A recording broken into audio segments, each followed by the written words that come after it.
नमस्कार मित्रों, बहुत दिनों से एक चर्चाएं तेज चल रही थी कि रीट की एग्ज़ाम 25 अप्रैल को होगी। माननीय शिक्षा मंत्री जी ने भी कहा और मुख्यमंत्री जी ने भी कहा।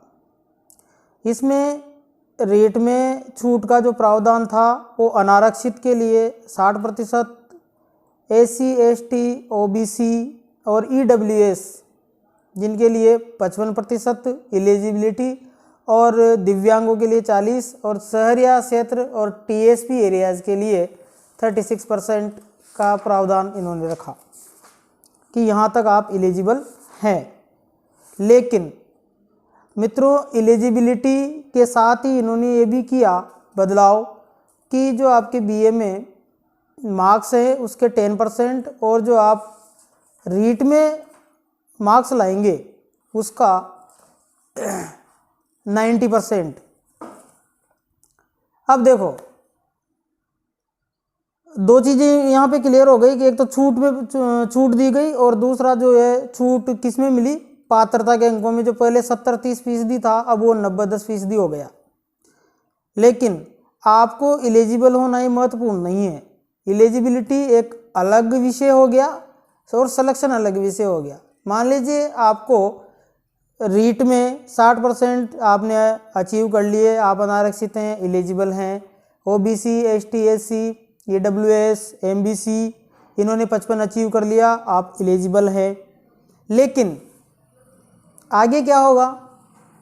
आगे जो बदलाव 90-10 का है वो है कि अगर आपके रीट में 60% या 55% आ गए तो आपके BA और BSc में कितना प्रतिशत अंक है ये डिपेंड करेगा 10% के ऊपर, और जो आपका 60 या 55 है वो 90 के ऊपर डिपेंड करेगा। अब देखो, 90 और 60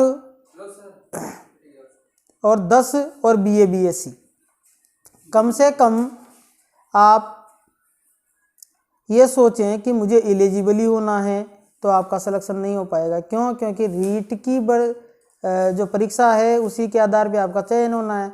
तो आपको ये समझें कि मुझे तो 80% पे एलिजिबल होना है, 80% पे एलिजिबल होऊंगा, ये समझिए आप। पहली बात, जब आप 80% पे एलिजिबल होंगे तभी आपका सिलेक्शन कंफर्म है, या आपके कम हैं 70% या किसी के BSc में 75% हैं तो 70% और 75 BSc का स्कोरिंग ज़्यादा हो जाएगी। किसी के मान लीजिए स्कोरिंग कम है रीट में और आपके BA BSc में ज़्यादा है तब भी वो कवर कर लेगा, या किसी के रीट में ज़्यादा है BA BSc में कम है तब भी वो बराबर हो जाएगा। यानी कि आपको तो अगर सिलेक्शन लेना है तो रीट की स्कोरिंग आपको देनी पड़ेगी 120 से 125, तब जाके आप कंफर्म मानिए कि आपका हो जाएगा। दूसरा, बहुत बार प्रश्न आया कि गुरुजी हम सब्जेक्टों का चयन कैसे करें?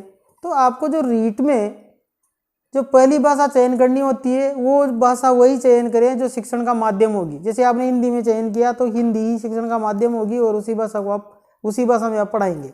अंग्रेजी चयन किया तो अंग्रेजी होगा। दूसरी लैंग्वेज जो है वो अन्य प्रथम भाषा को छोड़कर अन्य भाषाएं ले सकते हैं, जैसे गुजराती है, सिंधी है, संस्कृत है, उर्दू है। आपने पहले हिंदी लिया तो बाद में अंग्रेजी है, इनका चयन कर सकते हैं। उसके बाद सामाजिक और गणित विज्ञान, दोनों में से अलग अलग 60 प्रश्न आएंगे। उसके बाद आपको अगर चयन कराना है तो इसके लिए कम से कम 125 प्रश्न इन चारों खंडों में से अचीव करने होंगे। मित्रों, छूट सरकार का जो छूट वाला फंडा था, ये छूट मनोबल गिराने के लिए है। आपको अपना मनोबल गिराना नहीं है, बढ़ाना है। हमें 60 या 55 पे एलिजिबल नहीं होना, हमें सिलेक्शन लेना है। तो सिलेक्शन लेने के लिए हमें कम से कम ये मानकर चलिए कि 80% पे अपन एलिजिबल होंगे। ये धारणा बना लो मन में, 80% अंक लाएंगे तभी हम एलिजिबल होंगे, और निश्चित रूप से 80% अंक लाने के बाद आपका चयन कन्फर्मली हो जाएगा। उसके बाद आपका जो सिलेबस है सामाजिक वाले ध्यान दें, सामाजिक में जितना आप पहले पढ़ रहे थे उससे भी ज़्यादा आपको पढ़ना पड़ेगा अब। क्यों? क्योंकि कहा गया है कि आज के राजस्थान का सामान्य ज्ञान और संस्कृति, भूगोल और संस्कृति दोनों जोड़ा जाएगा अतिरिक्त। तो निश्चित रूप से भूगोल और संस्कृति जो जोड़ा जाएगा वो पार्ट अतिरिक्त होगा। तो सामाजिक वालों को जितना अभी पढ़ रहे हैं उससे ज़्यादा पढ़ने की आवश्यकता होगी।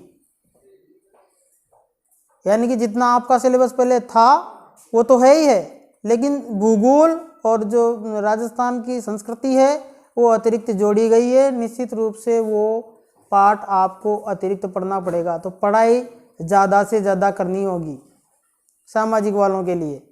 गणित और विज्ञान का भी आया नहीं है, नोटिफिकेशन जब आएगा तमाम चीज़ें क्लियर हो जाएंगी। इसके पहले तो आप यही ध्यान रखें कि हमें कोई छूट नहीं है। हमारा चयन होने के लिए हमें 80% अंक लाना ही लाना है। दूसरी बात कि जो ये भाषा का चयन है ये सावधानी पूर्वक करें।